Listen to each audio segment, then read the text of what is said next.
Welcome to Status Check with Spivey, where we talk about life, law school admissions, a little bit of everything.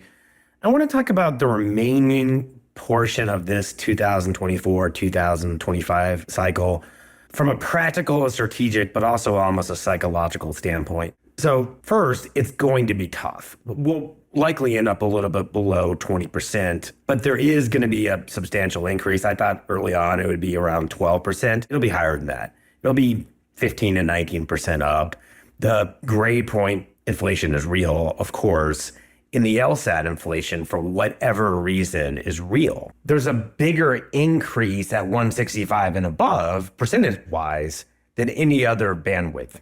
So you applied in a tough cycle. What does that mean? To begin with, it means nothing about you, of course. You're still the same person you were before the cycle, nor could you have predicted. Nor did experts predict this would be as tough of a cycle as it is. Certainly, we and others predicted this would be a tough cycle, but we didn't realize it would be right now up at 23.9%. No one thought it would have spiked as high as a 35% increase in applications. Here's what it also doesn't mean. It also doesn't mean waves aren't coming.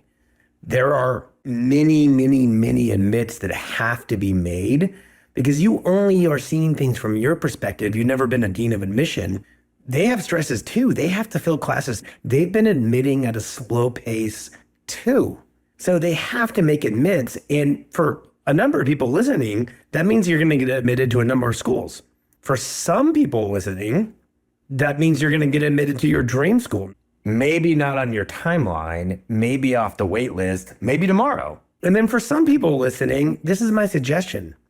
It is not too late to apply to a few more schools. I want to give you all a compliment. Over the years, and particularly this year, I've noticed, and other people have noticed, that people are less rankings focused. Someone corrected me the other day, I think rightfully so, on Reddit. And for sake of ease, I mentioned something about T14 and they were like, that's outdated nomenclature. I would agree. I would say any ordinal number. I got into the 7th ranked school, and that's two better than the 9th ranked school, is ridiculously ill-worded nomenclature, because 7 to you may be 50 to me. That's why I would encourage you. It's free. I don't make any money off this. It's free to go to our myrankbyspivey.com and maybe broaden your list of schools and apply to a few more. It is not too late. Schools will still be doing a lot of admitting. And just so you know the timelines of these things, schools are going to be admitting people until literally August and the beginning of September. I had a client of mine years ago, dream school with Stanford. They had matriculated to Michigan, got the phone call from Stanford that they were admitted. They were in orientation to Michigan. I said, what do you want? What do you want with your life and career? And they said, I want to see myself practicing in California, in this area. And I was like, then get in the car and drive. You will never remember those 2 days of driving. You will always remember your ultimate career goal. So don't be afraid of late admits because they're coming. Don't be afraid of having to make a couple difficult decisions late. You get into 2 schools late and you have to make a difficult decision. That's just going to be a tiny speck in your sort of lifelong story. But I also want to end on this note. Don't be afraid of being wrong. And what I mean by that is being wrong about a school.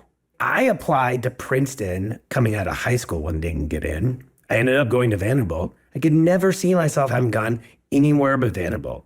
People in my life who I love off the planet. I'm in Nashville right now.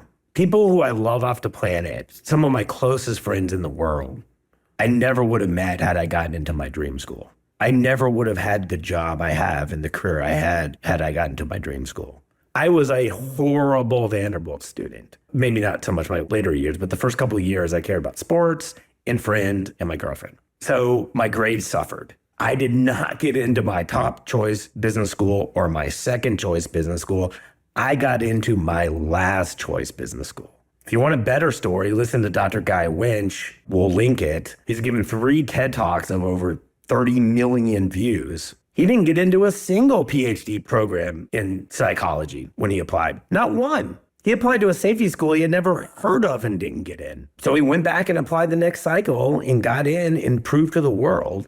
If you're going to bet on anyone, don't bet on a school that you don't know. Don't bet on someone saying, oh, you need to go to this school because it's ranked 13 and we think that means it's better than 15. Bet on your instincts and bet on yourself. If you're listening to this, the odds are incredibly high you will get admitted to a school or schools or mini schools. It might not be what you think is number one, but you're going to have admissions. You're probably going to have some denials too. Don't use the word rejection. You're not being rejected. They don't know you. And this is my point. You know you. If you feel like at the end of the cycle, you have a couple options and you feel good about going to law school, I wouldn't play the game of waiting another cycle.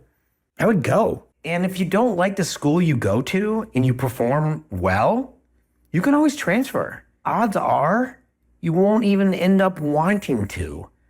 I mean, I had so many students when I was at Vanderbilt and WashU who came in thinking they were going to, quote, transfer up, who absolutely fell in love with the school they were at. Again, not their initial dream school. So in a tough cycle, many waves of admits are coming. You'll miss some of those waves, highly likely. You'll be in some of those waves, highly likely, although maybe not when you want to. But you're also going to have a choice. And your choices are going to be more than you realize. Do I pick a school from these schools? Do I think about applying next cycle? Do I think about going to a school and killing it there and betting on myself and transferring up? So many schools have actually really good job prospects, more than I think you realize if you start drilling into the job side data. Or do I go to a school and kill it for 3 years and bet on myself in the market? Someone who's going to polish my skills at law school, network and impress interviewers, and have a stellar career. That was me. I went to a middling business school I never thought I would go to, but I always knew I would have a business career. And I think if you're listening to this, doing research, listening to podcasts, proactively seeking out expert advice, deep down, you probably know, despite what a school says to you in a tough cycle, the odds are you're going to have a killer legal career, or you're going to do something with your law degree that's going to position you to be successful in your life. And let me end with saying, I do not define success as how much do you make or what firm do you work for. I define success as how passionate are you about something. There's no competitive cycle that can make you less passionate about being a lawyer, an advocate for other people, a litigator, someone who kills it in business law and mergers and acquisitions. Nothing about this cycle can change that. You will get an admit. Admits are coming. If you covered all your bases and made or continue to make smart school lists with a healthy range of options, you're going to get an admit. You will get options. We've gone over the options. At the end of the day, the word that matters in this whole thing is nothing other than you. Marcus Aurelius said, one of the human superpowers is you're allowed to not have opinions about things. So I would invite you to not have an opinion about the competitiveness of this cycle. It is competitive, but I would have an opinion that no matter how competitive, your long-term outlook is what you make it. I hope this was helpful. This was Mike Spivey, the Spivey Consulting Group.